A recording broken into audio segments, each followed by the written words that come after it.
Mi adaptación aquí fue muy sencilla, fue todo muy natural. Yo he encontrado mi hogar aquí y aquí estoy muy feliz. No entra en mis planes, ni presentes ni futuros, cambiar de ubicación geográfica. Y mucha gente me lo dice: tú eres de Alicante, no pasas frío, no estás cansada de la niebla, de la lluvia. Yo aquí estoy perfectamente. Ya cuando cogí los papeles del traslado, ya sabía que aquí era idioma cooficial gallego con el castellano, pero bueno, para mí no supuso ningún tipo de impedimento porque en Alicante también tenemos esa convivencia entre el valenciano y el castellano. Digamos que era una situación en la que yo ya venía acostumbrada, no tuve ninguna dificultad en manejarme perfectamente con el gallego cuando llegué aquí.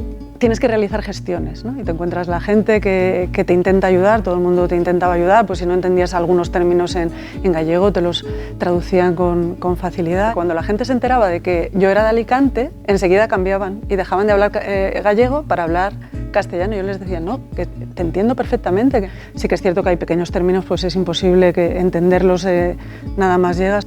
Si no me costase realmente hablarlo porque me da vergüenza, me arrancaría a hablar gallego. Yo no necesité ningún curso de gallego para ponerme al día. Sí que es cierto que los hice después, pero por mi propio interés, porque quería llegar más allá. ¿Vale? Pero para integrarme no me hizo falta.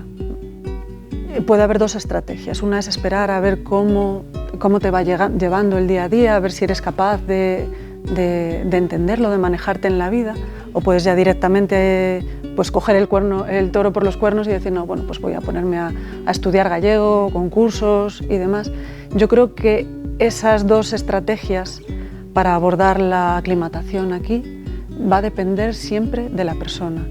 También depende de cómo cada alumno venga con una mentalidad abierta, con unas ganas de integrarse, de conocer y sin miedo. Este año una alumna, que ahora estoy pensando en ella siempre habla en gallego y se hicieron súper amigos con un chico de Madrid que inicialmente no entendía nada, pues se hicieron súper amigos, él siempre hablando en castellano, ella siempre hablando en gallego.